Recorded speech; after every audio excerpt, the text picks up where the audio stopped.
to my mind, this is really one of the most powerful things that we can do is understand ourselves through time. In other words, your future self is different than who you are right now and will be tempted by things. So the question is, what can you do to set into place a contract so that you cannot screw that up?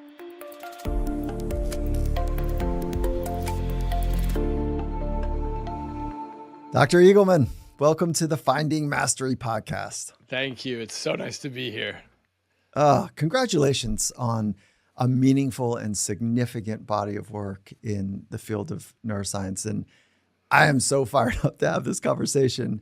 And, neuroscientists, psychologists, this conversation sounds like a setup to a bad joke waiting to happen, like a neuroscientist and a psychologist walk into a bar.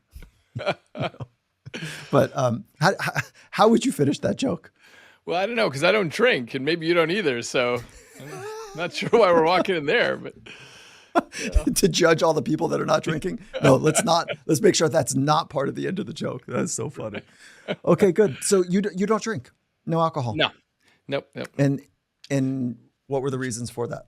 Oh, just because it disrupts my sleep a little bit, and I'm just trying to stay healthy and stay strong and stay cognitively sharp. Was that a decision that you made once you understood the impacts on brain, or was that something that was ingrained at a young age? Was it something that you had some trauma in the family? You said, no, drinking is definitely not for me. No, actually, no one in my family drank either. So I didn't have that as a model, but it wasn't actually from the neuroscience point of view. It was just observing, when you get to college and so on, you drink with your friends. But I realized that it disrupted sleep and made me feel fuzzier the next day. So I just stopped on those reasons. Wait a minute. You're 25 and you said, yeah, I'm feeling fuzzy after I drink. Yeah. Well, look, this is a podcast about performance, and I've always been focused on that and trying to maximize everything. So I love it. Like when I first started really understanding kind of the potency of the performance psychology lens that I was trying to get my arms around, all I wanted to do was work with people that were as obsessed about getting better as I was. And I realized that obsession was actually not healthy. So you and I think are the same age, and you've contributed now to the field. Thanks. So I definitely want to dig into, I want to dig into your applied insights. And so our community is a bit wild about getting better, and they want to learn better. They want to know how to get the most of their brains, optimizing themselves in the modern world. So from a brain performance standpoint, let's go on performance before we do health. And let's talk about the self before we talk about like doing it at scale for inside of teams or groups. What if we just use me as a bit of an N of one? What are some things like do's and don'ts that you would say, make sure that these are part of your program to be, to give yourself a chance to perform well from a brain perspective? Yeah, I think I'd say two things. One is seeking novelty, and probably people like us do that all the time anyway. Most of your listeners do that, but a lot of people in the world just try to settle into whatever they're doing. They like a job that is, steady. They know exactly what to expect when they roll in every morning.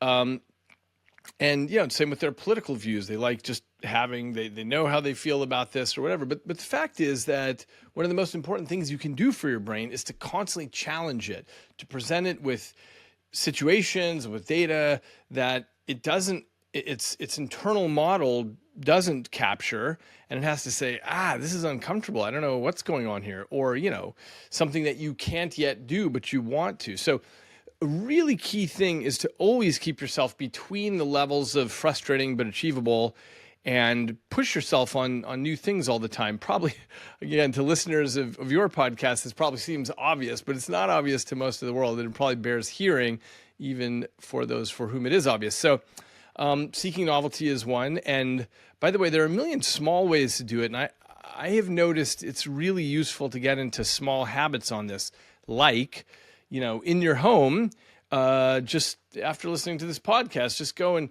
switch the paintings on your wall and push your desk over to the other wall and, switch which side you sit on in your seat and, drive a different route home from work and brush your teeth with your other hand and just do stuff that just changes things up so you're not an automatized zombie.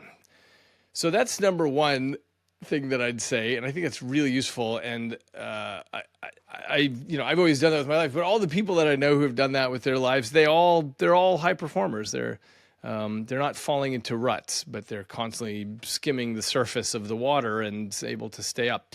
So wait, before you go to before you go to number two, let's open this up a bit. Novelty is wonderful for some. Some people, they want routine. They like the idea of not having to task themselves with figuring out new. They want to limit the tax that it takes to be able to brush my teeth with my left hand. And I'll use a very small example. When I travel, and I've got to find the new switch, like what turns off what light switch, and it's a bit, it's fine, but at some level there's a tax. And at another level, I hear you saying, yeah, just embrace it, go with it. Your brain's going to be solving new things. And I say, yeah, but that's not where I want my brain to solve things. I want to slide into bed at whatever time in a hotel, and I'll be like, wait, which light? So can you just kind of talk a little bit about novelty seeking, and the value of routines? Yeah.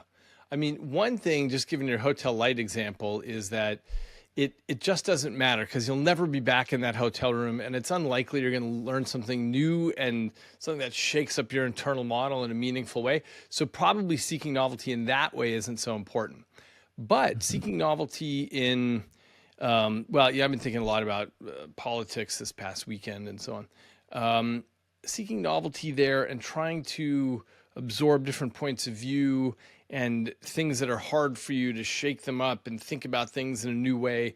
That stuff is more meaningful because that can cash out in all kinds of ways in your life where you have a deeper understanding of people. And, any kind of skill that you're taking on, let's say you decide you're going to learn violin or whatever it is you're going to do, you'll actually get better at something. So there are things I think worth seeking that will build you as a person, as opposed to simply terrible tasks. Like every year when I do my taxes, it's full of terrible, meaningless tasks that are just like the hotel light switches that just don't matter. I don't like that kind of novelty. Yes. And then let me see if I could round something together. You eloquently put in there that zone between frustration and achievement. And one of the ways, this is where the psychologists and neuroscientists might have some fun, is that you can manipulate the floor and the ceiling of frustration. And if just by the way you think, just by the habit of how you respond, just by like having some volitional control in your own psychology, that if you can manipulate your tolerance or your appreciation for being at the messy edge, you fundamentally change that zone. So if you, at one point in your life, you're quickly frustrated because you can't tie your shoelaces. And then over time, take the shoelace example and turn it into landing an airplane with one engine turned off, and you've got to figure out how to do, land on just one engine.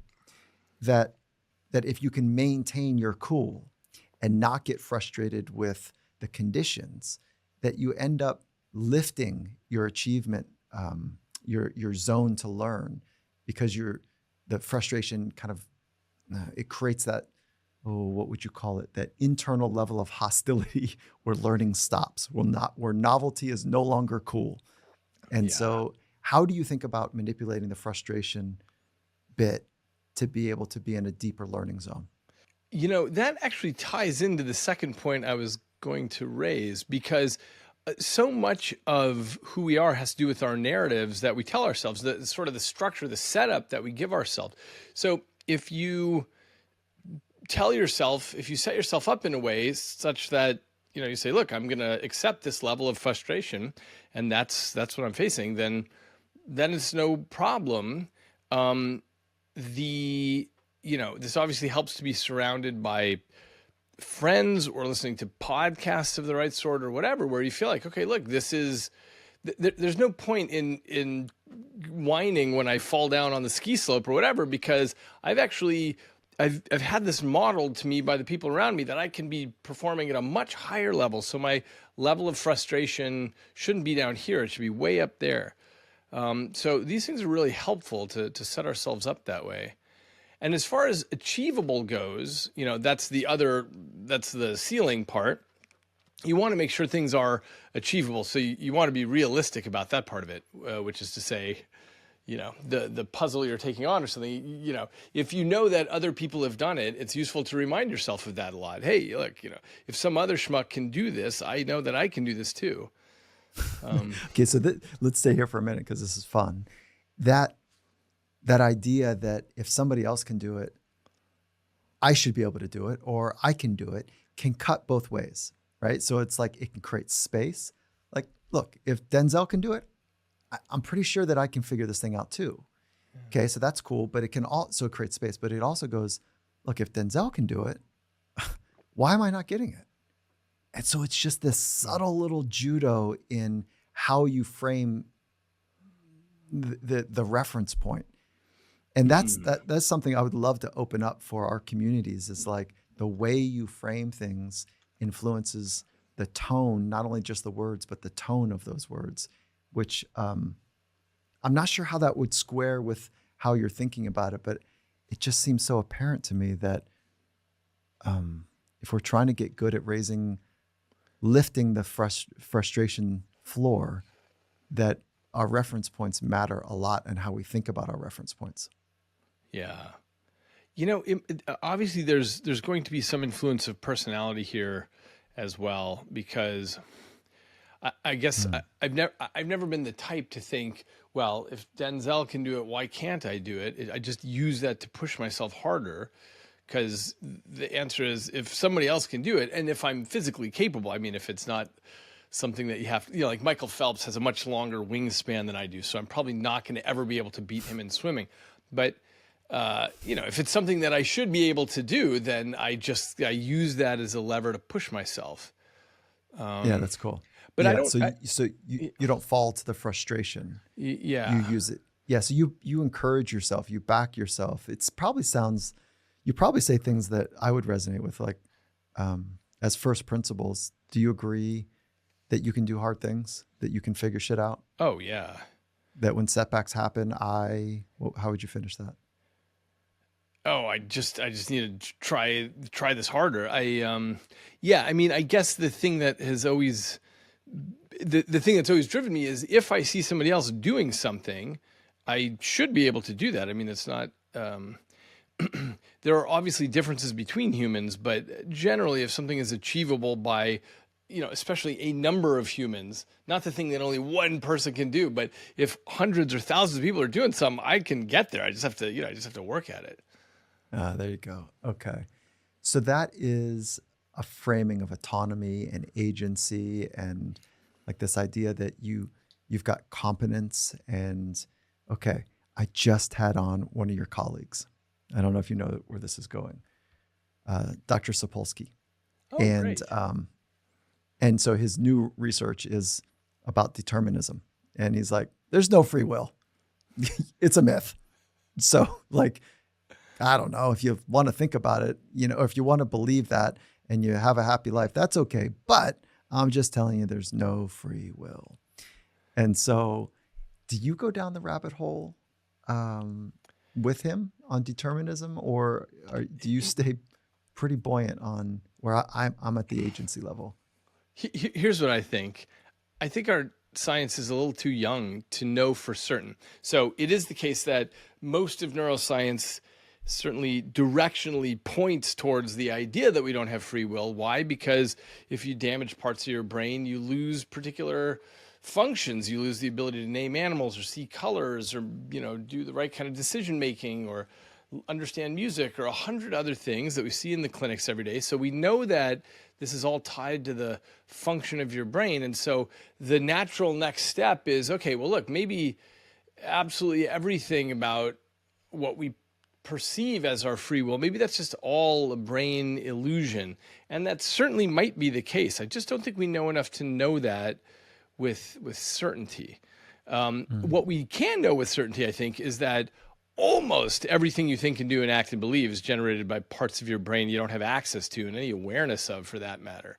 So there are a million psychology papers and tricks, as you well know, showing that you can get people to believe a particular thing, or believe that they thought of that, or believe that they had always, thought this instead of that, or there's just a million tricks you can do, all of which point in the direction of, we're not, we're more automatized than we certainly thought we were. But, to my mind, the issue of free will, we certainly feel like we have it. We certainly have that impression. And so if that's an illusion, it's one that I'll take. In the end, I think it doesn't matter that much, though, because if we don't have it at all, then everything I just said, I was sort of predetermined to say, and you're predetermined to give whatever. And so, like, who cares? Hmm. Fine. But let's just assume that we do have free will.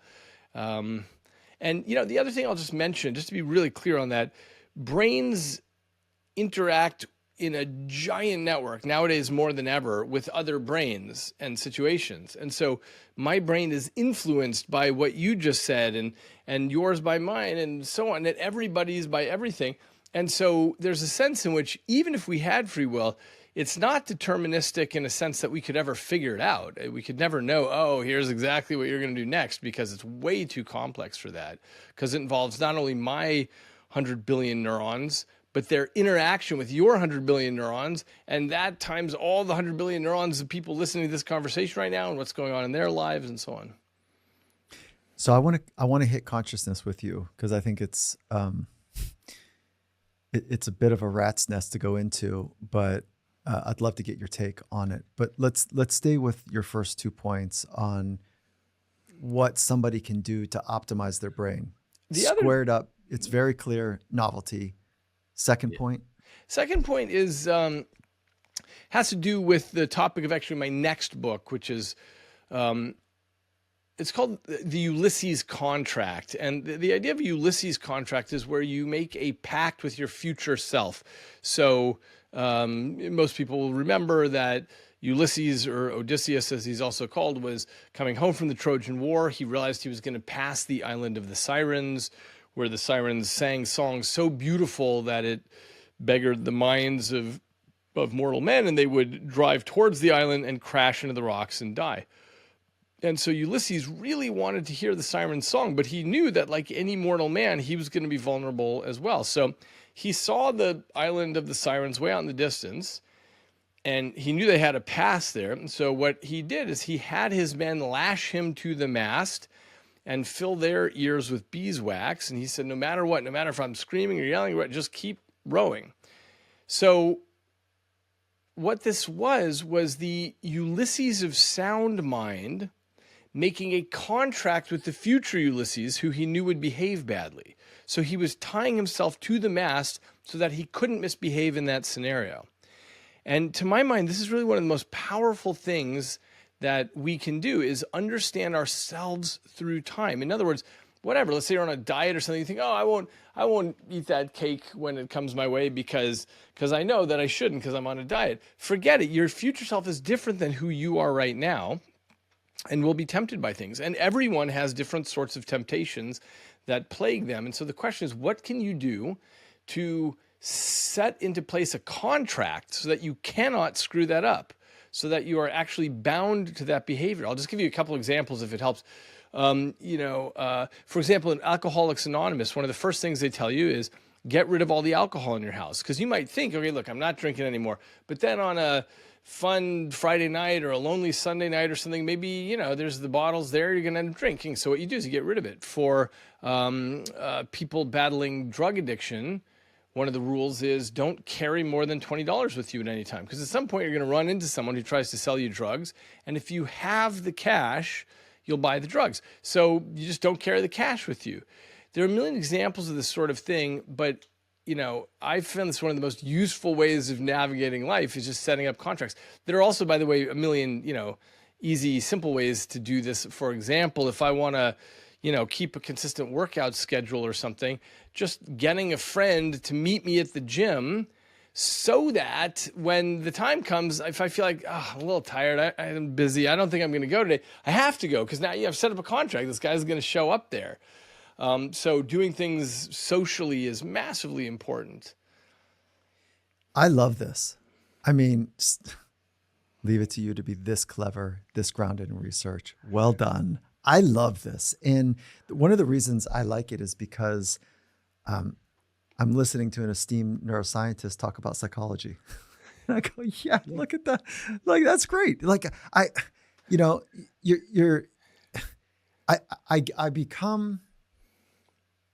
I became disenfranchised at some level with neuroscience. And I'll tell you why. Okay. So I hope this is not some weird assault on your beloved, science. But there's this need. If you can't measure it, it doesn't matter. And if we can't see it, it doesn't. There's this arrogance of tangibility that it makes me a little crazy because the world of psychology is so invisible. And we get to see behavior, we get to see the artifact of how we think and feel, but we can't see our actual thoughts, maybe yet, I don't know. And so what I love that you've done is you've said, look, there's the future self, you can't see that, but you're using your imagination to think what it could be, what some of the trapdoors could be, what some of the opportunities could become. And I'm going to make a contract, which again is a way of thinking about how you're going to behave. And then therein lies, and I think you'll probably take me home, that therein lies brain and body and behavior enhancements. But I don't know yet. Oh, I mean, I hope you'll take us home. But I just love where you're taking this. Great. Yeah, and by the way, I mean, neuroscience at its best connects solidly to psychology. Where they link arms and they're off to the races. And vice versa. I would say the same for psychology. Sure. Vice versa. Sure, exactly. And, Yeah, the thing about neuroscience is you look at the way that any kind of small changes to the brain will change the psychology, whether that's, brain damage or a stroke or a tumor or things like that, and how that changes somebody's decision-making or personality to, things like alcohol or drugs, which are invisibly small molecules, but they bind to receptors and they completely change who you are in that moment, and the decisions that you'll make in that moment. And so that's the sense in which it's inescapable. And this is why a lot of neuroscientists will say, look, we definitely don't have free will. What they're pointing to is this issue that you just change the biology a little bit, and you change who you are changes. So one of the things that's, so great about the human brain is we've got this massive prefrontal cortex. That's the part behind the forehead. And that's what we have that's bigger than anyone else among our, anywhere in the animal kingdom, but certainly even, among our nearest neighbors, the apes.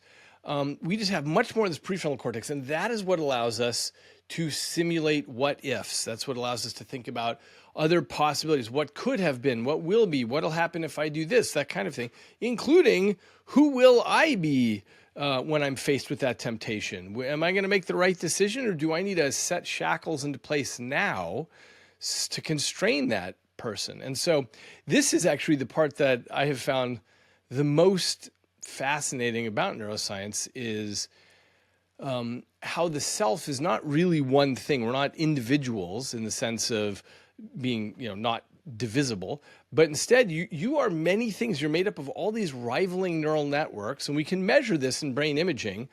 You've got all these different neural networks, and it's like a neural parliament going on under the hood. We've got all these different votes screaming off all the time, and they battle. And in different scenarios, the vote will go different ways, steering the ship of state down a different path.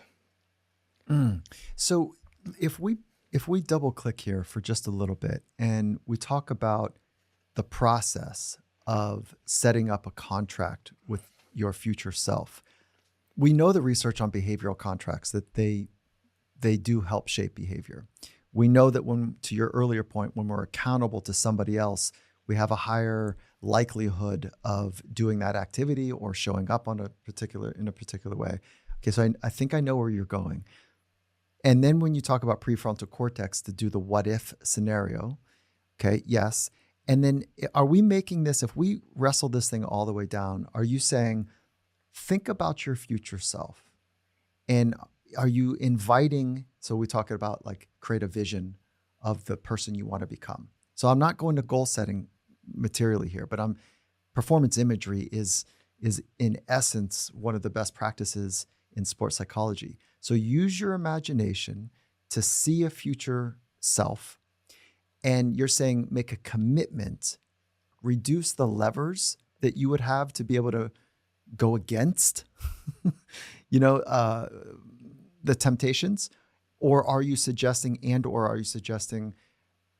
put in levers that you can use to help build that person that you're wanting to become? So is it a constriction model or is it an asset model? And talk to me about the brain mechanisms around imagination, if that is fitting. Yeah. What's really interesting here is that this is a constriction model. This is saying, putting aside any imagination I might have for my future self and all the things that I want to be and I want to envision, this is the opposite. This is saying, how is my future self a jerk and just going to do the wrong thing? Like right now, in my moment of, poised reflection, I can think about exactly what I want to do and how I want to get there and so on. But my future self might be, tired or have some other dumb thing it wants to do or look at some YouTube videos or whatever, and it's not doing the right thing. So the question is, how can I actually make it so that it can't do that? And by the way, the contract has to be, in some sense, it should be called like, shackling or lashing to the mast or something more than a contract, because it's not a two-way contract. It's a one-way contract where you are constraining the behavior of your future self. You're saying, I'm just not going to let you face that temptation. I'll give you a dumb example. Whenever I'm at a restaurant, sometimes you go to these dinners and it's a prefixed course. And so they come with the dessert. I don't usually order dessert, but they'll plop some, chocolate cake in front of me. What I'll do is I'll take a few bites and then I take the salt shaker and I cover the thing in salt. And I do that so that my future self in 2 minutes won't say, oh, I'll just take one more bite. And then my future self 2 more minutes later, so I'll just take another. And pretty soon I've finished the whole damn cake. So it's just a way of saying, hey, I'm just not going to let you do this. Okay, so part of me loves this. And now another part I'm wrestling with, like, I don't want shackles. I don't want limiters. But I think I'm being too simplistic, really. And because the brilliance of what you're saying is know your temptations, just like a drug addict. Change your playmates, change your play toys, change your playpen is one of the best practices that comes out of NA or AA. And so I think that's what you're suggesting is like, know your temptations, know your trapdoors, know your pitfalls, and then get ahead of it. So you're not trying to make a highly emotionally charged decision against the temptations of cravings and whatever we might say. Exactly, because right? Yeah, that's exactly right. Because you'll never win that. If you're, an addict to cocaine or something, and somebody at a party says, "Hey, here's a line," you're never gonna win in that moment. And so, what was really interesting about your question earlier was it's not about using your prefrontal cortex to imagine your best self. It's imagining your worst self. Imagining, oh yeah, I am gonna act like a jerk in that situation. And so here's how I combat that. Here's how I'm gonna make sure that cannot happen. Take me to, I've got a part one, part two. I'll say both of them and see where you go with it. I want to know the part of the brain that is responsible for imagery that you're most interested in. When I say part, I mean network. I mean kind of the centers that you're most interested when somebody uses their imagination to see a future self. Yeah. And then the second part of it is one of the best practices in imagery is to not just see success, but to also see yourself in a compromised situation so you become more familiar with solving that potential problem. And I know that that's not what we're talking about, but I wonder where you go as a tie-in to that feature of quote unquote mental performance imagery.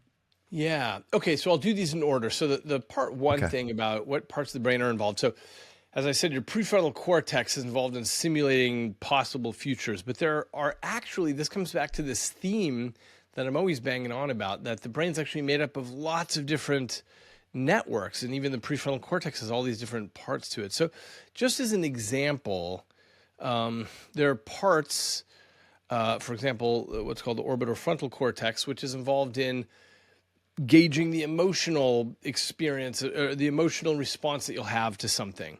Oh, that's going to be good. That's going to be bad. That's going to be scary. That's going to be wonderful. That kind of thing. You have other parts that are simulating the more, let's say, rational parts of, okay, well, here's exactly what's going to happen. Anyway, when you're simulating possible futures, all these things come into play. And by the way, I should just also mention that the other part of imagery, the only reason that the brain is able to simulate possible futures is because it writes down the past.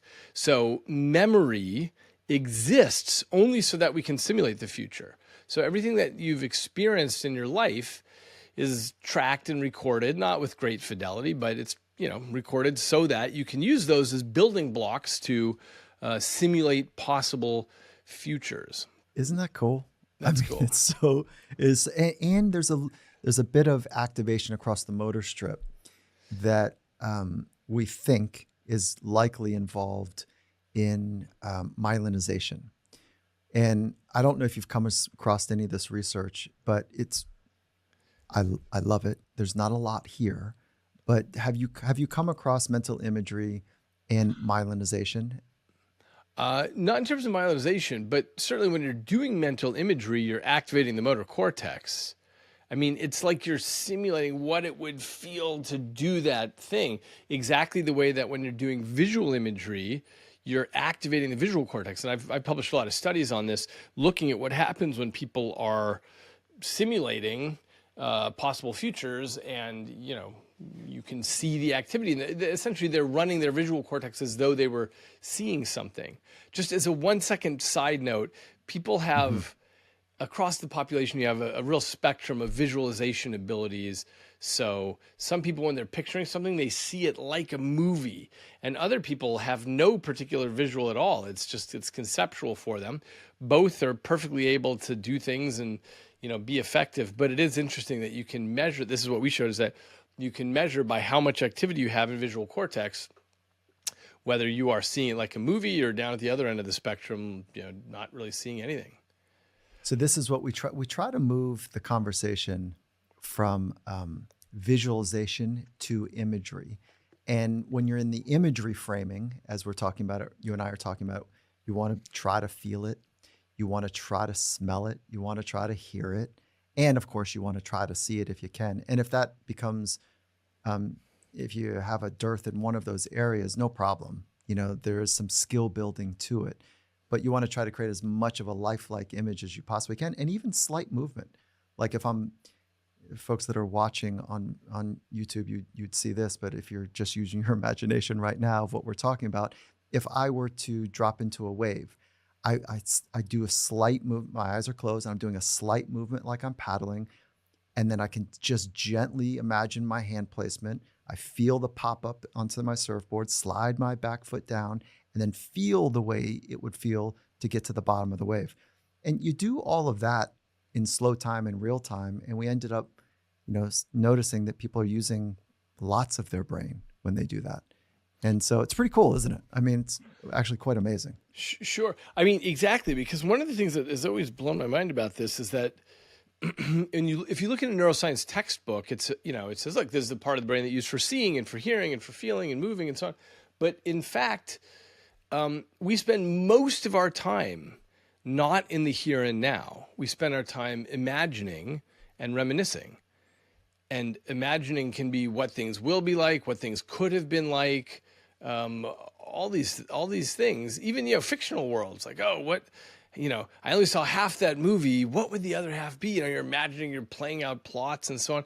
I mean, this is almost all of our lives are not in the here and now.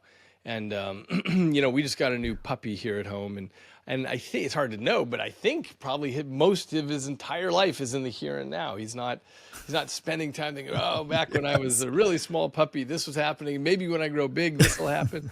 He's just not doing that. It's one of the, human's best friend. It's one of the great reminders, like, just be here now. Yeah. With acceptance and kindness and a playfulness, and a little bit of stubbornness when you don't want to do something. And how would you help people on your research around how brain performance works? How would you help suggest? So we've got novelty, we've got contracts or shackling your future self? Yeah. And how would you help people spend more time knowing all of what you know, spend just a little bit more time in the present moment? What are the best practices that you would work from? I mean, the main thing is attention, just really paying attention to what's around you. It's look, the job of the brain is to make an internal model of the world out there. So the brain is locked in silence and darkness inside your skull, and it is the 3-pound control center for this huge meat robot of your body, and it's just constantly trying to make a model for how does the world work, not just motorically and sensorily, but like how people react and what you should say to your spouse and what you do at work. And, the whole job of the brain is to make a model of the outside world. The interesting thing is when it gets good, or as it gets good at particular parts, it no longer pays attention to them. And that's why, if you're traveling around in a foreign country, you're looking at everything and looking at the signs and the people and the costumes and everything. But when you're at home walking around your neighborhood, you hardly are paying attention to anything because you know where it all is. You know where your couch is and your TV, and you know where the store is down the street and so on. And so you're not really seeing it at all. Part of the reason this matters is because, as you may know, a giant chunk of what I've done in my career is study issues about time perception. And it turns out that paying attention to things is how you make it seem that time is lasting. In other words, the amount of time that something seemed to have taken has everything to do with how much memory you laid down about it. So if I go on a totally new wacky trip this weekend, I've never been anything like it, it seems like, wow, that took a long time. But if I'm doing something totally routine, I think, wow, where did that weekend just go? It just disappeared. And it's because looking back, I have no anchors. There's no landmarks in the sand for me to say, oh, this happened and this happened and this happened. Instead, I didn't write down a thing because it was all running exactly as it was supposed to. And so my brain had to do no work to write anything down.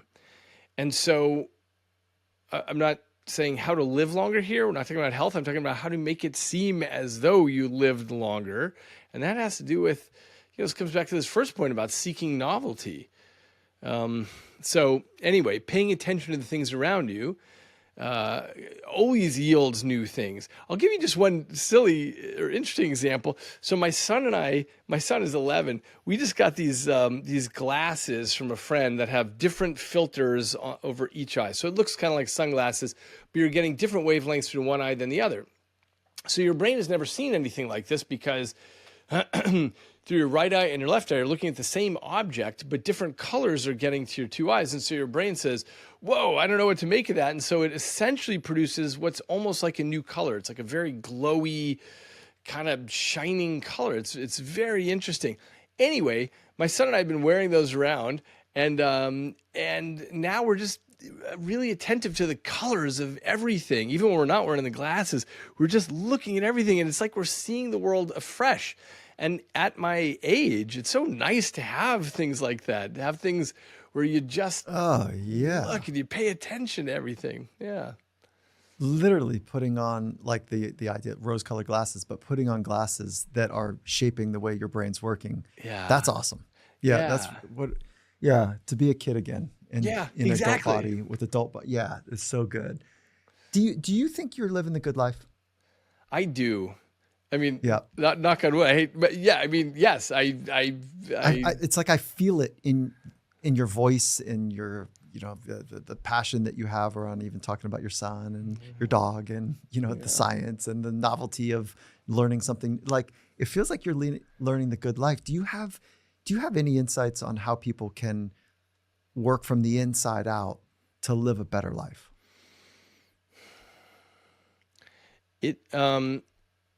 This is a tough one because it seems like there are 100 ways that, for all of us, there are 100 ways to slide down the hill where you are not living a good life, but for different reasons. Like everybody, I've had very painful things happen in my life. So it's not for lack of those. And some of those took years to get over, but let's see. I mean, everyone has different reasons for. I guess maybe if I were going to make a generality, one thing that I see a lot is people not taking chances where they think, oh, I could never write a book. I could never, stand on stage and do that thing. And so they don't do it. But it's, none of it's that hard. I mean, you and I have done a lot of things and, whatever. It's, it takes a lot of work, but it's not that hard. And What this do you goes, say to yourself yeah. right before you're about to take a risk? Call it going on stage or whatever. How do you work with yourself? How do you work with your brain saying, hey, listen, maybe this is a survival moment.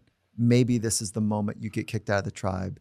And you and I both know 100,000 years ago, 200,000 years ago plus, this ancient brain of ours was well coded, thank you, ancestry, well coded to pick out danger. And the danger of getting kicked out of the tribe was like a little bit of a death sentence. And that's why people's eyeballs and frowns and critique and judgment are so overwhelming to us. This is my new research, so I'm on a bender about it right now. But so how do you work with your brain as soon as you feel your sympathetic nervous system kick up a little bit? Good question. I don't. I feel like it's maybe the thing that we were talking about earlier, which is I always, when I'm doing something really hard, I just feel like, well, other people did it. Other people stood up and did this thing or whatever, or surfed, or I mean, it's lots of other people do it. So it can't be, it might be challenging, but it's not impossible. I think that's maybe the thing I'm always telling myself. So the way you frame it is maybe your big asset. Yeah, maybe that's right. And the other thing is, by the way, getting kicked out of the tribe is really scary. And I think I'm pretty thin-skinned, and so when people say mean things on social media, it really hurts my feelings. And I know, I know that developing thick skin is just the way around that. I don't know, what's interesting about tribes nowadays is that if you get kicked out of one tribe, there are lots of other tribes because of the internet, because you're connected to the entire world. So you can find other tribes. And I don't know if that would be comfort to anyone, or maybe just cold comfort, but I've seen that happen. I've seen that happen with colleagues of mine who sort of ended up getting, kicked out of one group, and then they just immediately find themselves sort of raised up by another group who is polarized against the first group and thinks, well, all right, if you kick them out, I want that person over here. And so, the good news is that there's so many people to be in contact with now. You can always find the people that are your brethren or your new brethren. Unfortunately, there's always an in-group. Yeah. Right? Yeah. It's unfortunate because we, for lots of reasons, we other others, which is problematic in a lot of ways. But did you? I don't know if you know this. I mean, maybe you do, but I've done a lot of research on in-groups and out-groups in my lab. Yeah, I know. I do know that. Yeah. Yeah. And it's weird how absolutely easy it is to, first of all, to measure, how you feel differently about your in and out group. Should I take 1 second and tell this experiment that I did? Is Which that one? Which one? Yeah, well, we love experiments. We love storytelling experiments. All right, I'll mention this. Yeah. Great, which is, so we stick people in the scanner, fMRI, functional magnetic resonance imaging, way of measuring people's brains, and we show them 6 hands on the screen. And the computer goes around, boop, boop, boop, boop, boop, and picks one of the hands, and then you see that hand in the middle of the screen, and you see it either touched with a Q-tip or you see it stabbed with a syringe needle. And when you see it stabbed with a syringe needle, you have this automatic pain response. This areas in your brain light up that we summarize as the pain matrix. And the interesting part, of course, is it's not your hand getting stabbed. Nonetheless, you can't help but having this pain response. This is really the basis of empathy. You are feeling someone else's pain. But that's not the interesting part of the experiment. The interesting part is we then label each of the hands with a one-word label: Christian, Jewish, Muslim, Scientologist, Hindu, atheist. And now the computer goes and picks one of these, and you see that hand, and you see it gets stabbed with a syringe needle. And the question is, does your brain care more when it's your in-group, whatever your in-group is, versus any of the out-groups? And the answer, unfortunately, is yes. Your brain cares much more just based on a one-word label. All the hands look the same. if it's your in-group. And of course, this is true across all groups. And by the way, this is true for the atheist group also. So it's not an indictment of religion. It's just a matter of in-groups and out-groups. And when your thing gets stabbed, your brain has this big pain response, and it just has a smaller one for the other groups. Now, what's interesting is that we also found that this is very flexible. So in the next experiment, we put people in the scanner, the same people, and we say, okay, the year is 2025, and these three groups are now teamed up in a war against these three groups, and the computer picks at random which of these religions is against whom. So it's just random division. But suddenly you, whatever group you're in, you have two allies. You have two groups that are now on your same side, as told to you by this single sentence. And now when you see their hand get stabbed, your brain has a bigger response than it did a minute ago, because now they're an ally. Now they're on your team. And so it's bizarre how immediate and flexible this is. And then we did an experiment where we brought in new participants, and we said, okay, toss this quarter. If it's heads, you're an Augustinian. If it's tails, you're a Justinian. So they toss the coin. They get on one team or the other. We give them a little wristband that says the name on it, and we put them in the scanner. We say, remember, you are a Augustinian or a Justinian. And then they see the same experiment that I just described, but now they're seeing Augustinian or Justinian hands getting stabbed.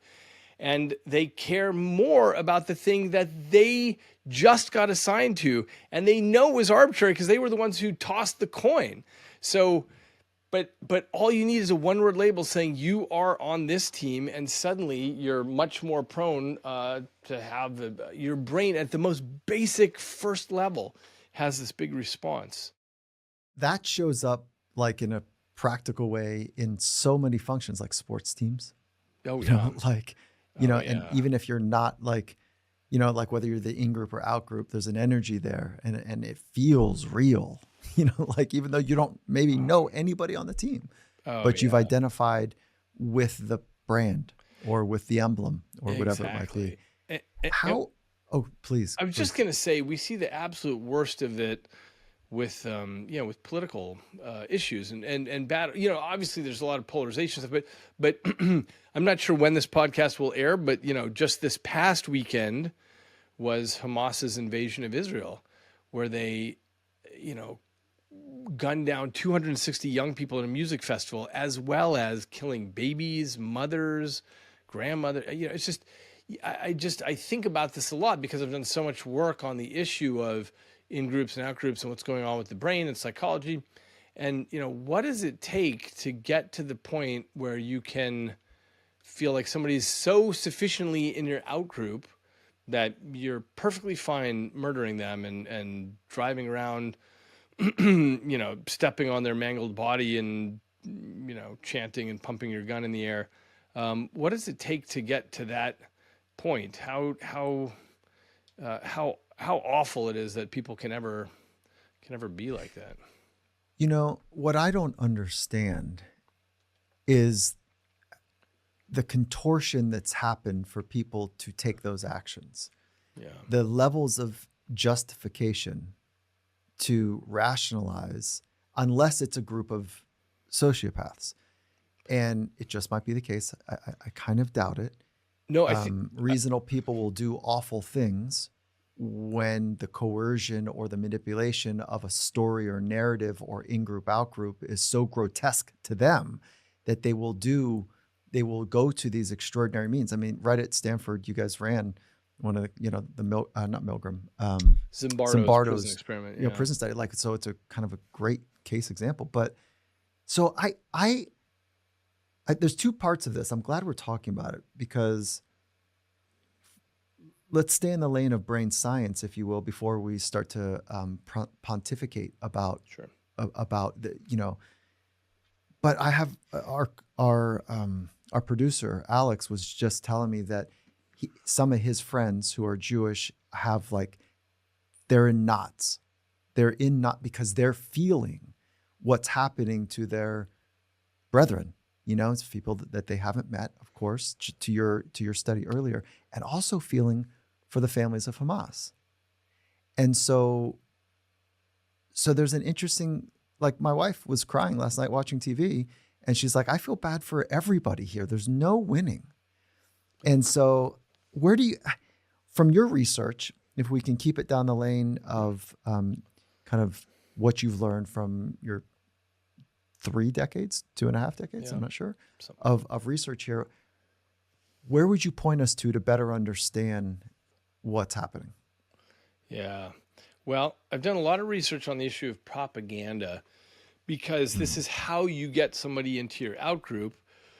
There are basic tricks of propaganda. One of them is you always equate them to something that is not human, whether that's viruses or insects or animal of any sort. And, I've collected up propaganda posters, for example, through the different wars, through the ages.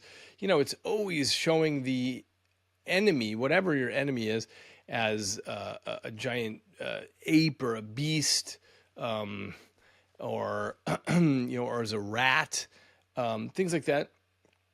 Um, and you see this, like let's go to Rwanda, where we had the Hutu massacring the Tutsi, and they actually achieved a higher killing rate with machetes than the Nazis had achieved with the gas chambers. And but Mm. it was the same thing, this propaganda about, oh, the Tutsi are insects. But you see this with every war, every kind of thing, every genocide.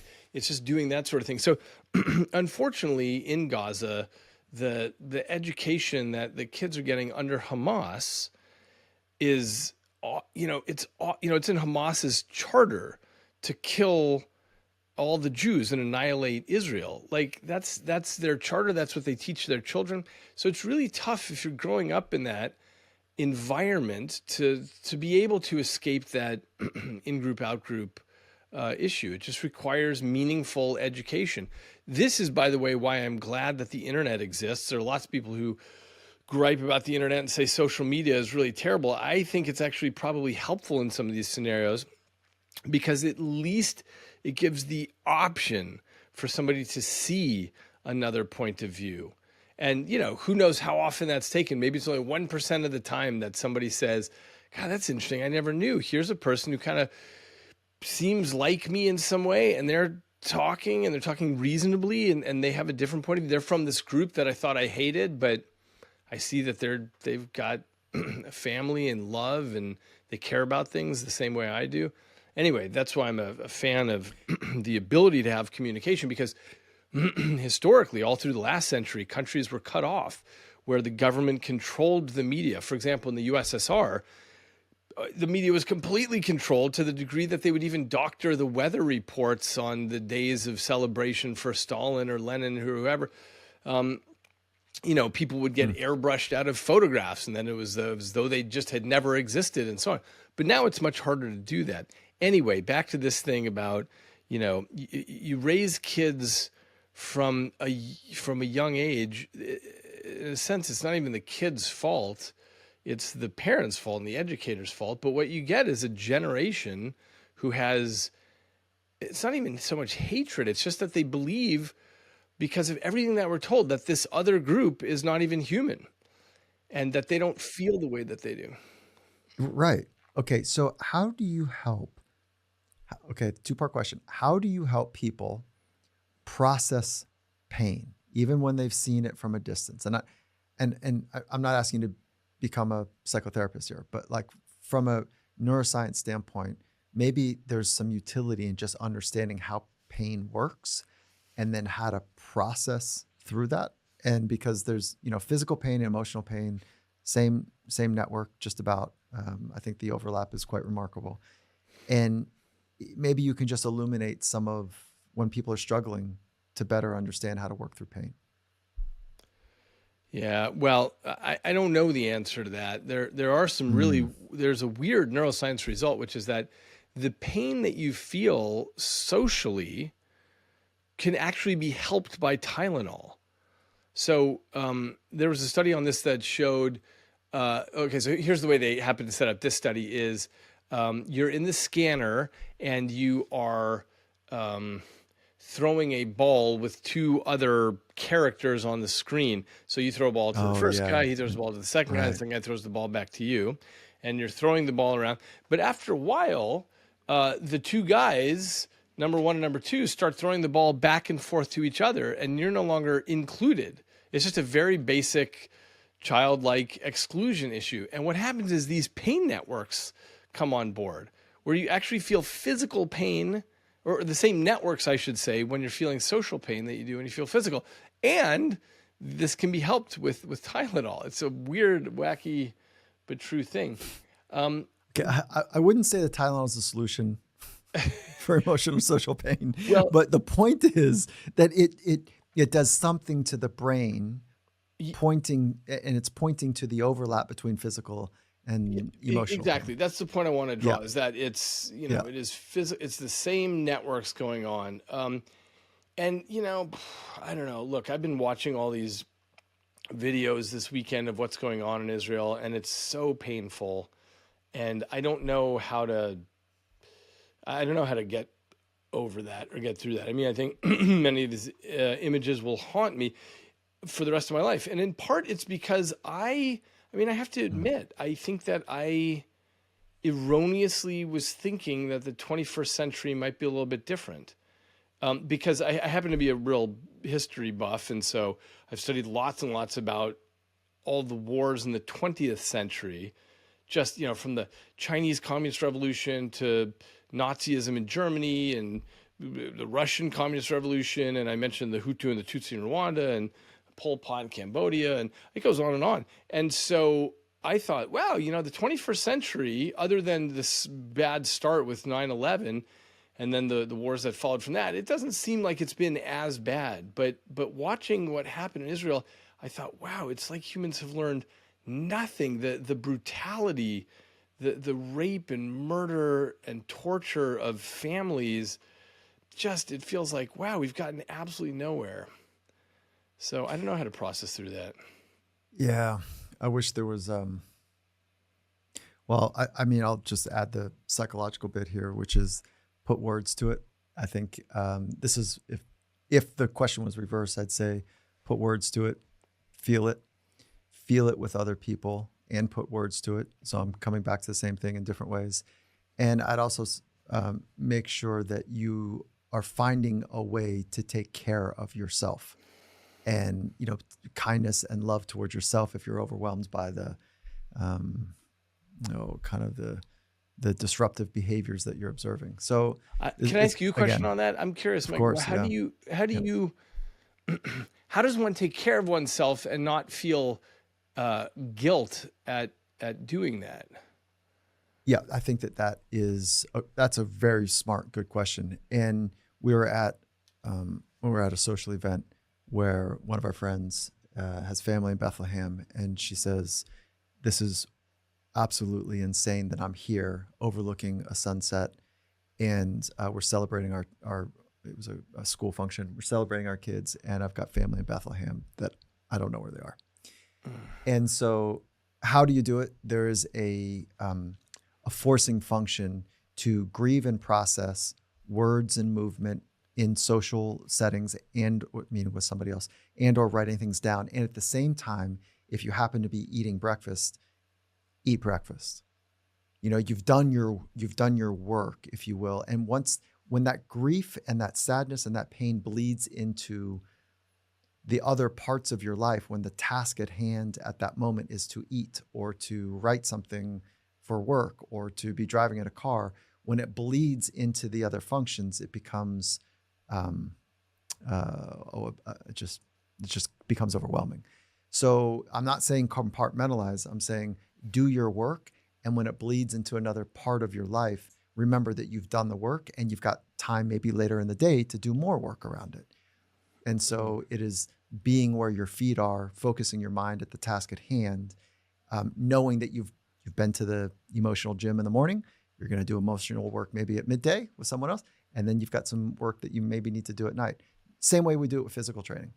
Yeah. Is that you don't have to, if you hit the gym in the morning, you don't have to obsess all day about do I need to do more? It's like, no, I actually already did my intelligent work in the gym, for 45, 75 minutes, whatever it is. So 15 minutes, it could be. So anyways, I don't want to make light of it in any way.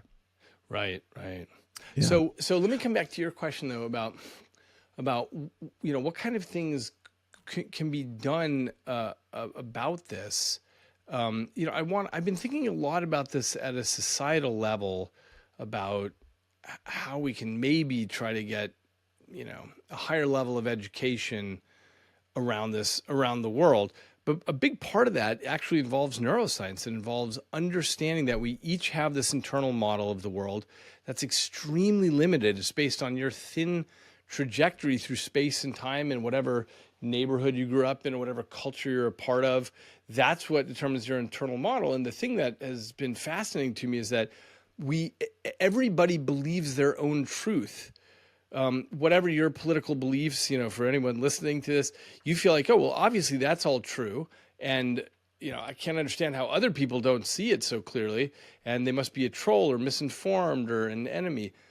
But, all you need to do is take a meta view on this to see, wow, there's a whole giant spectrum of political opinions along any axis that you measure. You find people spread along these political opinions. And each person believes that they have the clear view of the truth. So what we're dealing with is, 8 billion people running around the planet, each believing their internal model represents everything. And by the way, right when, I guess it was right when 2020 hit with all its insanity, the NIH, National Institutes of Health and National Science Foundation, they started giving out all these grants to academic colleagues of mine about, how do you get the truth into media? And so a bunch of people asked me if I'd be on their grants with them or these grant applications. And maybe I'm wrong about this, but I felt like all of these were really stupid because they all presumed that there was some truth to be had, and if everyone could just listen to your truth, then that would be the truth. And I felt like there was a blindness to this larger issue that almost every situation does not have a single truth. There is no single answer to it. There are a few factual pieces like, okay, the Gazans shot 4,000 rockets, from these locations, that, okay, you can count the rocket, like there's some truth things like that, but why they shot the rockets and what the response was, and what the response of the Israelis was, and how the Gazans felt about it, and so on. There's no single truth to any of that. It's a big spectral population on both sides. And by the way, let me just return to one point that you said just in passing, but I wanted to pick up on it, which is the issue about is it sociopaths or psychopaths among, let's say these Gazans who went in and did these things? The answer is I actually think that part of it was. I have a strong suspicion, this is something that always gets overlooked or not talked about at all, but I feel like in any population, you have a real spectrum. And as we know, about 1% of people in the human population, they're psychopaths. That means they don't care about you. They don't care how you feel. They're willing to do awful, awful things. And I think in places of conflict, those psychopaths actually have more of an opportunity to shine and be followed by young people. It's almost always young males who do the following on this sort of thing. And they feel like, wow, that guy is so secure in his opinions and so strong-minded and so not afraid to go and draw blood. He must be the kind of person that I should look up to. There's something about population dynamics here that, as far as I know, doesn't really get talked about. But I think psychopaths probably play a big role in situations like this. Yeah, I don't think we want the leader in a time of war. I'm not sure that we want the alpha, aggressive, ridiculous testosterone, thumping of chest leader. That person will keep us in war, right? Because they're trying to assert dominance. We probably want the diplomat, and the diplomats tend to be, and I use that word loosely because there's a political connotation, but the person who values collaboration, understands that power is given, not taken, and can work well with others. But in moments of fear, people do like to hide behind the alpha aggressive sheepdog, or sometimes even just call it sheepdog for now, the one that's going to protect us from them over there. but I'm not sure those are the ones we want in power during wartime. So, Oh, anyways, that's exactly. a No, I just want philosophical to register my conversation. agreement with you on this, that Okay. somehow in politics we just do not, we don't value the person who says, "Oh, you know what? I've looked at the data and I've changed my mind from what I thought last month," which is, by the way, the appropriate thing that any smart person does, is say, "Okay, well, look, I've taken more data and I've rethought this and I've got a different strategy." But somehow the population never likes that kind of person and thinks that they're, flip-floppers or weak or whatever the thing is, and so they always like the chest pounder. Yeah. Oh God. Okay. So let's get let's let's slightly pivot here and get into, because we're talking about large organizations. Let's talk about teams. Let's bring it down, a little bit smaller, and think through how, from a neuroscience brain perspective, how can we set the right conditions to help others learn well? And I want to get down to like your findings around do something with information every 15 minutes or stand up every 12 minutes or no longer than 45. Like, I'd like to be radically tactical here because we are saturated with information, but not great learners. Yeah. Unfortunately, I don't have any any bullet point tactical pieces like that, but generally what I do know is that plasticity of the brain, in other words, allowing the brain to reconfigure itself, requires particular neurotransmitters to be present, and those happen to map onto emotional engagement. So if people on your team are engaged and inspired, then they'll learn, then they're doing things, and things are really happening. And so to my mind, that seems like the main bullet point to hit is, how do you make sure that people feel connected to the work, they feel trust with each other, they feel empowered, they feel like they're being listened to, which is not the same as being pandered to, but their opinions matter, they have opportunities for growth. If you set these kinds of conditions, they believe in the mission of the company, and they know, they're clear on what that is. If you set up those kind of conditions, then you've optimally set it up so that your team has, well, first of all, resonance among the team, hopefully, but also, they get the proper learning capabilities in it. Now, what I've seen a lot over the last 3 years is that a lot of companies are just, especially here in Silicon Valley, are going through economically tough times, and so that's the real challenge: is how do you keep people engaged and inspired in times like that? Because when times are great, let's use Google as an example. When times are great, first of all, there's all the fun stuff and the ball pits and the slides and whatever, but that stuff helps a little bit. But the main thing is, people can do things that are really creative, and your company is fine with that. They say, look, take 20% of your time, just try something wacky and do this stuff. And so what happens is, Google, in its long history now, quarter century history, has come up with lots and lots of products and branches that don't live anymore. And sometimes people use this as a criticism of Google, like, oh, look at this thing that they did and then they dropped it. But that's not a criticism. That's actually the sign of a really good company, is to proliferate lots of ideas and try them out and see what's working. And that gives people a real passion for what they're doing. Unfortunately, as I said, when times tighten up, then everybody at all levels of an organization starts feeling like, oh, we better make sure we're hitting the bottom line here and don't do anything creative, because we just need to get this product shipped. So that's just one of the challenges that I see happening around me here. If you were to design a workflow, let's go Monday to Friday, are you cutting out a day? Are you adding length? Are you increasing play time? Even, knowing, let's imagine the budget is lean. Let's imagine you don't have unlimited resources like some of these multinationals, or nearly unlimited, but let's imagine budget is lean, cash flow is an issue, and you're being really thoughtful about how to optimize the way that we can learn, process, and create on demand, for deadlines with high standards.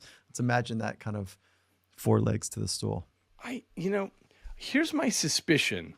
I know you're asking for, a specific thing, but my suspicion is that if the team is engaged and inspired and there's trust among members of the team and with the boss of the team and so on, it probably doesn't matter. It probably doesn't matter exactly what the work scenario is or how long or what, just they've got to be on board with what's happening. They've got to be recognized for their successes and, you know, and empowered in all the ways that you want an employee to be empowered. That feels to me like the most important part. And let me just coming back to something we discussed at the very beginning about novelty. I think this is really important. So, for those people who have, on campus presences as opposed to remote, just switch up the thing and the furniture and whatever and who's sitting where. That stuff actually makes a difference. There was, you may know this. There was this factory. This was like in the 1920s or something, and their productivity had been going down for a while. So they called in a consultant, and the consultant looked around and said, "Hey, there's these heavy curtains over the windows up there at the top. Remove the curtains." And so they removed the curtains. The productivity went up. You know the story. And then eventually productivity started going down again. And the consultant came back and said, "Hey, put the curtains back on." And productivity went up again, because it's the change that matters. It's the making people feel like, hey, there's something novel happening here. We're not just drowning in layers of dust where everything's running exactly the same way all the time. So And there's another study by one of your colleagues at Harvard that rearranged furniture as well and brought people's furniture. So it was it was the population of 70 and 80-year-olds, and then had them spend, I think it was 3-4 days, I can't remember exactly, in an environment that looked exactly like when they were 20 or 30 years old. And so they had the same music, the same type of record player, the same type of furniture. And sure enough, they felt better. They responded differently. There was a sense of vibrance about them, where 4 days earlier they were just like moping about the complaints of being old. And then the environment shifted, and all of a sudden it took them back to a feeling of being vibrant back when I was. And they, sure enough, on self-report measures and as well as physiological measures, reported feeling younger. So there's like lots of ways that we can manipulate our environment to create stimulation, and I don't know. Yeah, but just as a better way. As a 1-second tangent, I've long suspected these things about, with patients in dementia and so on, that, if you can put them back in their memories in a very specific way, that's very helpful. But I also wonder about, nostalgia being sort of painful also. I don't know if you feel this way, but when I look back at things from my childhood, I kind of feel like, there's sort of a feeling that I get in my gut where I don't like being back in that time, even though it was a great time. It can cut both ways, right? Yeah. I think that part of it, back to your superpower about framing things, if it's a fun thought experiment, or if it was presented a certain way, maybe. And for somebody that's like, loves the way they felt during their 20s or 30s. Actually, you know what? There's been a rise of people our age listening to 80s music. So you and I think we're in our 5th decade here. Yeah. And during the high stress of the last 4 years, they just want to return to some memory of simplicity and just let Madonna sing, please. It was a time when it was so simple, or whatever the band was, U2 or whatever it was. Like, there's a return to simplicity and innocence that has been on the rise for people. And I can appreciate that too. Yeah. Right. So both of my grandparents suffered from dementia towards their upper ages. And so they're in their 80s. And one of the things that we would do is I would come with my phone loaded with a ton of pictures. Like, we all have them on our phone anyway.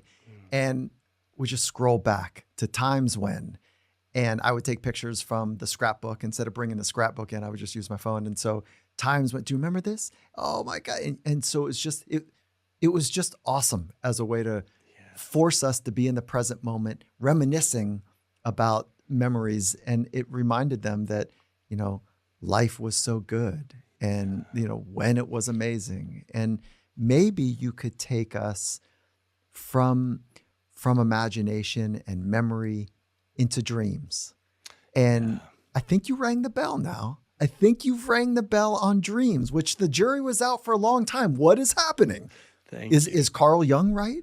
No, can't be. I love Carl Jung, but like, are the neuroscientists right? And so I just want to have this conversation with you about dreams and their function and what they're Great. about. So, okay. So, I grew up and, went to neuroscience grad school and read everything that I could about dreams.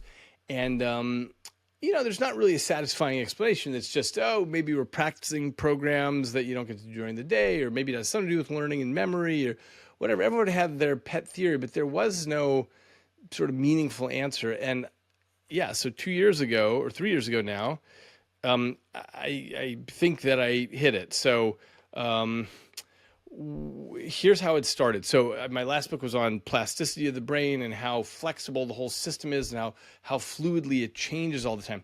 And a new piece of information that came out last decade that was really surprising to me was that if you blindfold somebody and you put them into the brain scanner, you will start to see activity from hearing and from touch influencing their visual system after 1 hour. In other words, the back of your brain, that's the visual cortex, it only responds to sight. But if you blindfold someone, you start seeing this encroachment by hearing and by touch.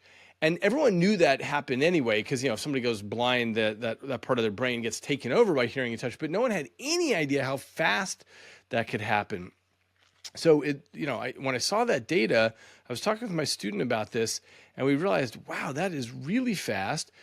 And what we realized is, look, we live on a planet that rotates into darkness, and we spend half our time in the pitch dark. And obviously, during evolutionary time, it really was dark there before electricity, which was in the last nanosecond of evolutionary time. So what that means is that for half the time, your visual system is really disadvantaged, but you can still hear and taste and touch and smell in the dark, but you can't see in the dark. And so what we realized is dreams, every 90 minutes, you've got this very ancient circuitry in your midbrain that just blasts activity into your visual cortex. If you look up the circuitry of dreaming, what you see is that it's very specifically just blasting activity back here into the primary visual cortex, and that's it. And so it is defending that territory against takeover from hearing and touch. It is essentially a screensaver. So I published this, and then we did a paper where we looked at 25 species of primates and how much they dream every night, which you can gather from looking at their rapid eye movement sleep. And we looked at how plastic they are, how flexible their brains are based on other measures. And we found that this correlates perfectly, which is to say, if your brain is more, plastic and changing all the time, then you have a lot more dream sleep. Whereas some primates, like the one, like a lemur, will come out pretty much good to go. He walks very fast, weans from his mother, hits, reproduction age very fast. His brain is sort of already baked. He has very little dream sleep, but Homo sapien drops out half baked, and we take a long time to absorb the world around us, and we have lots of dream sleep. And by the way, when you're an infant, you have you have tons of dream sleep, much more than you do as an adult. Yeah, so the dreams are a way to ward off being overrun by touch and sound. Hearing. Is that right? Exactly. So just a way for the visual system to defend itself. Yeah. It sounds too simple. It's clever. It's clever as all can get up. Like the fact that you found that is remarkable. And I think that is a real compliment to the theory that it sounds too simple. That is the hallmark of theories. When Crick and Watson realized, you know what, this massive complexity inside the nucleus, it's just keeping the order of 4 base pairs, and all the rest is housekeeping. I'm sure someone could have said the same thing, like, "Hey, that sounds too simple," but sometimes, So what? How do you answer the archetypes that Carl Jung had to say, meaning that, and just to be clear, that he went across the world and gathered, what is the nature of people's dreams, and he recognized that there's themes about dreams, and there's like these people that would not have been able to ever communicate. Languages are different, cultural heritage were different, and they wouldn't have shared their themes with other cultures. and they're still the same. There's still intense overlap between them. So here's what I would say. So a great question. The content of dreams is the issue of what is your brain doing? What's on your brain's mind? So the synapses, the connections that are hot from the day, are the ones that'll tend to get activated when you blast random activity in there. So that's why your dreams tend to be things involving your day, but the association is much looser. So it can go from this thing, it sort of loosely associates with this and this. And so it flows through the neural networks, and we are natural storytellers. And so what happens is your brain puts a narrative to it. But by the way, it should just be noted that when you wake up and you turn to your spouse and you say, wow, I just had a dream, and you try to explain the dream, then you're adding another layer of narrative to it. Dreams aren't actually all that structured and great as it is after you've told it a few times. Then it seems like a real story. But anyway, the point is that's the content of dreams, and it's no surprise that human brains are all the same. I mean, we just radiated out of Africa, a very short time ago, and some people turned left and some people turned right, and we managed to populate the whole world. But human brains haven't changed. They're the exact same. You can look at a brain anywhere in the world. It's got the same stuff, the same fears, the same hopes, the same dreams. I mean, literally the same dreams in terms of the content, things that we care about. So you've had your teeth fall out in a dream? I haven't. I don't know why some people do. I don't have a good explanation for that. And have you ever fallen out from a high place and landed? Because I've never landed. I felt that free falling feeling, but never landed, it's an interesting theme for many people. Yeah. I also have not had that. So much for the Jungian, everyone sharing dreams. Yes. Everyone sharing. Yeah. So, okay. I mean, it's so novel. It's so clear. Nice job. Good old research kind of paying us forward. And listen, I've loved meeting you. I've loved having this conversation. I love your approach, which is grounded in science, applied, not taking yourself so seriously, but thinking deeply about how to help others, be better. And so before we wrap, I'd be remiss to just give us a high line about brain health. And,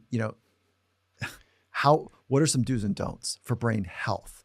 And I'd love for you to just square up on sleep, square up on alcohol, square up on exercise and balance and coordination, square up on meditation.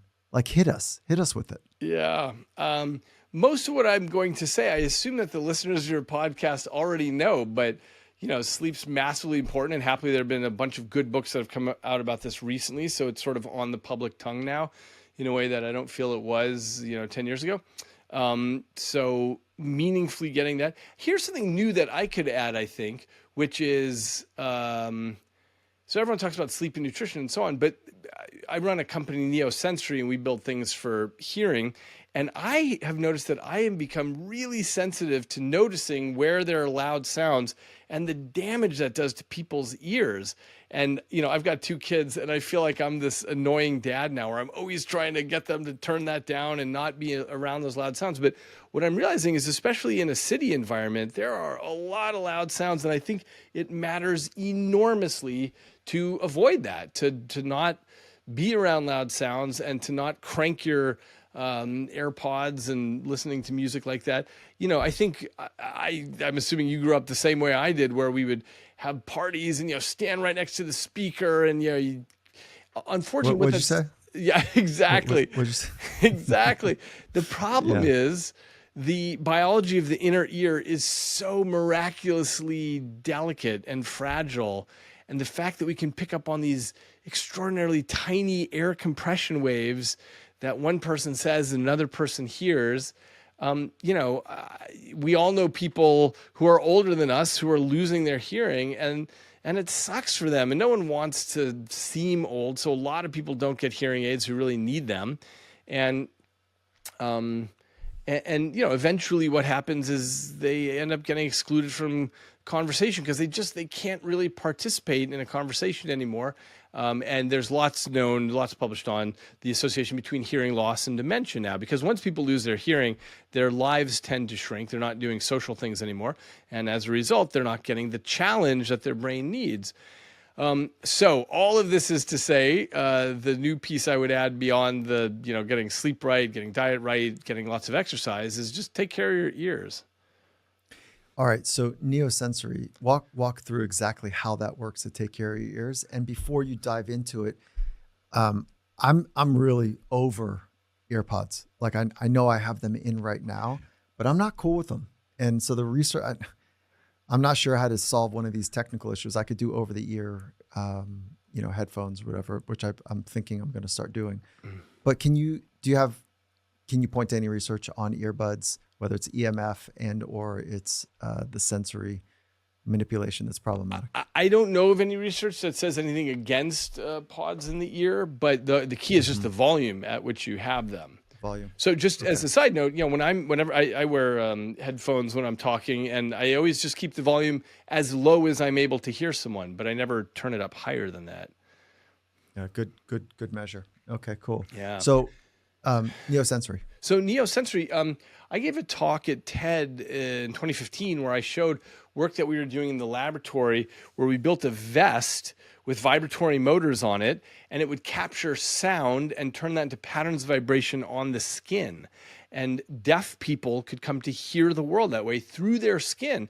And that's, sounds totally wacky, but what's happening is we're pushing the information into the skin, and that goes up the spinal cord to the brain, and the brain can figure it out because the brain doesn't care how the information gets there. As long as it gets there, it figures it out by correlations. It says, oh, look, the person's mouth is moving and I'm feeling blah, blah, blah on my skin. It's doing the same thing the inner ear is doing. We're just transferring the cochlea, the inner ear, to the torso.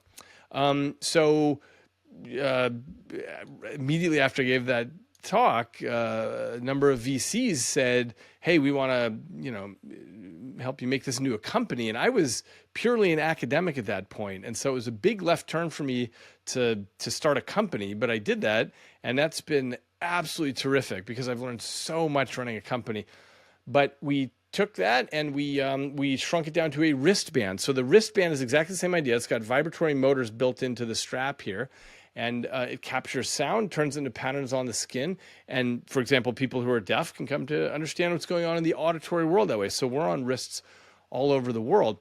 But then we launched for people, instead of wearing hearing aids, what it's doing is it's using very advanced machine learning just to listen for the high frequency parts of speech. So it just listens for K and T and V and so on, and it buzzes in different ways to tell you, oh, there was just a K, there was a V, there was a P, and so on.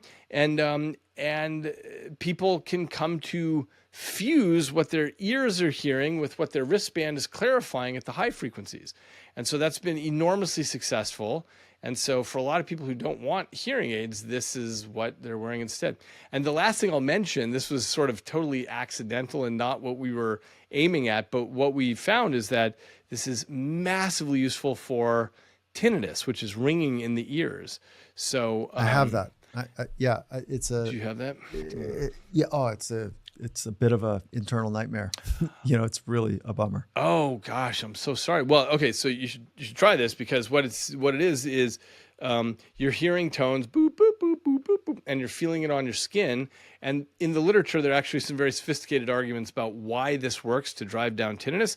But I think the simple answer is, it's teaching your brain what is a real external sound because you're getting confirmation on your wrist. Every time you hear a sound, there's a buzz on your wrist, versus beep, the internal ringing in your ears, which is fake news, and the wristband doesn't respond to that, and your brain figures out, oh, okay, that's not a real sound, and so it drives the tinnitus down. So it's the single most successful strategy that exists in the literature, that's nice. I'm all in. All right. Thank you for, I've known of your work, but I didn't know that there was a solution here. Yeah. So awesome. Do you have any use cases for people that are using it to enhance performance in stressful environments or pressure-filled environments or, sport or business in either fashion. Yeah, so we actually have 70 different things that we're doing with the wristband, and these aren't on the main, clear market path for us.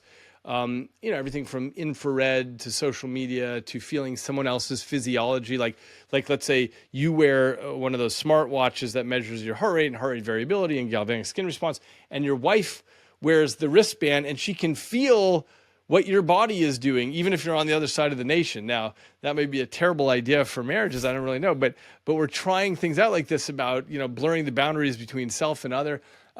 As far as things for business, I mean, one of the things I demonstrated at TED is that we could feed in real-time stock market data. So instead of staring at graphs on a computer, you're actually feeling the stock market in real time. And then the idea is, can you develop a direct perceptual sense, what's known as a qualia, a private internal subjective experience of the stock market, where you feel like, oh, yeah, because I feel like oil's crashing. I don't know why I feel that, but that's how I feel. And the question is, could you come to incorporate this data in a way like that? We actually have not pursued that experiment because a bunch of people came up to us afterwards and said, "Hey, we want this for our company exclusively." It immediately got weird, and I thought, okay, this went from the realm of a science experiment to something else. So we haven't done that, pursued that one, but that's an example for business. There are lots of things that we're trying that have to do with balance or prosthetic legs or blindness. Yeah, maybe not so much for business though. That sounds great. I'm gonna definitely talk to you offline about some capabilities that we might be able to offer you to play in really interesting environments as well. So I love what you're doing. I love how you're using grounded research, applying it, even using technology in this case. So, Doc, thank you. All right, thank you. What a pleasure.